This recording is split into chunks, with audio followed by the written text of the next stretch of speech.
for the Board of Education in the Fairfax County here in the D.C. area. And her topic will be education.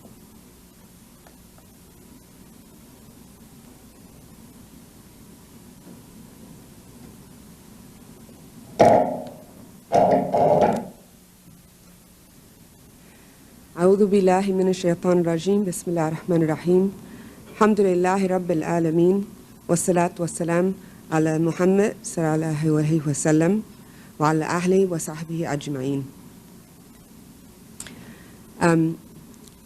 I need to talk louder? Okay. I'm a bit short. I'm very happy that I was asked to speak today about education because I believe that education is one of the most important areas that Muslims have to address.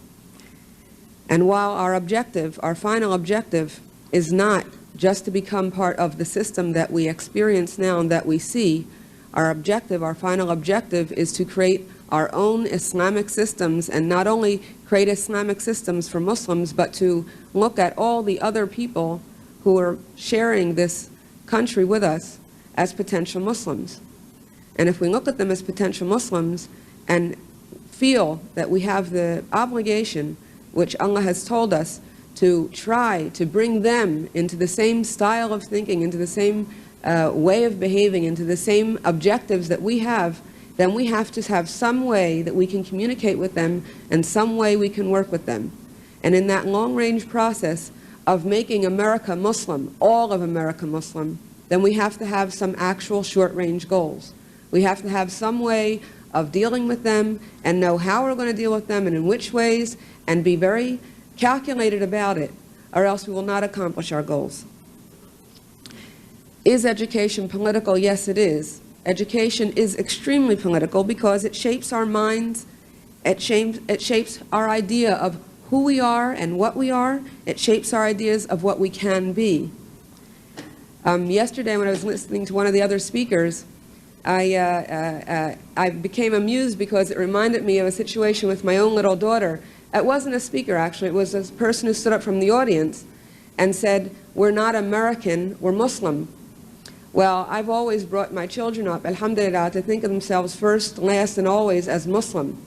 When we lived overseas in a Muslim country, I let them identify themselves as Muslims. And we lived there for 10 years. When we came back a year ago, my little daughter, who's in 2nd grade, kept saying to her teacher, "I'm not American, I'm Muslim." And after a while, I started getting notes coming home saying, "What does she mean?" You know? And I got the same sort of notes from the school where we were overseas, in a Muslim country, so-called Muslim country. The principal said, "What does she mean?" And she was in a Muslim country. And they would say, "Well, you're American, right?" She said, "No, I'm Muslim."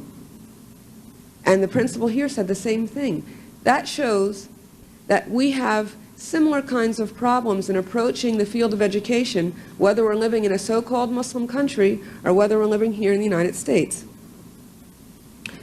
6 months later, my daughter came to me and said, "Is there another thing that we're called American?"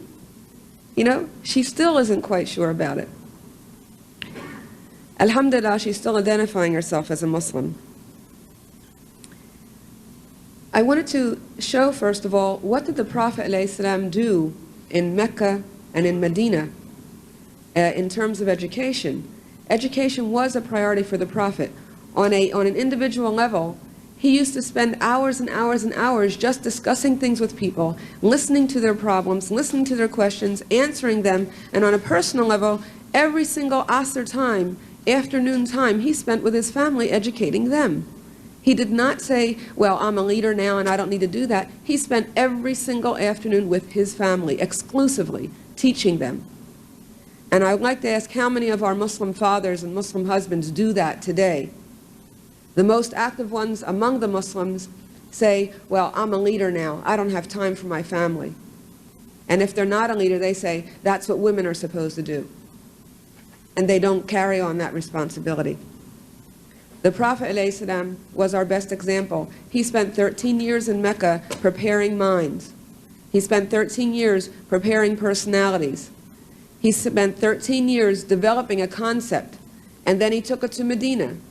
And he carried it on there, and it was public, and it was established.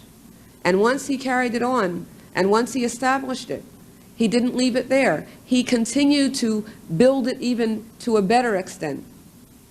Now, what did the Prophet do, alayhi salam, when he was in Medina? He had to deal not only with Muslims, but with pagans and with Jews. And he did use deferential treatment.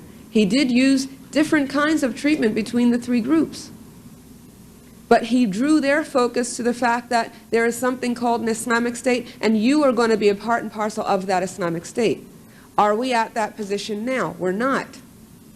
Can we try to act as if there is nothing out there, there is no public school education going on? No, we can't.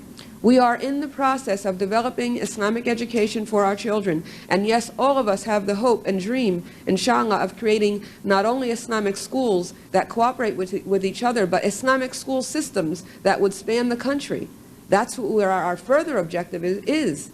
And we want to make those schools so good that the non-Muslims will be signing up in long lists to enter them because they're excellent. We want to be dedicated to excellence. But are we there yet? No.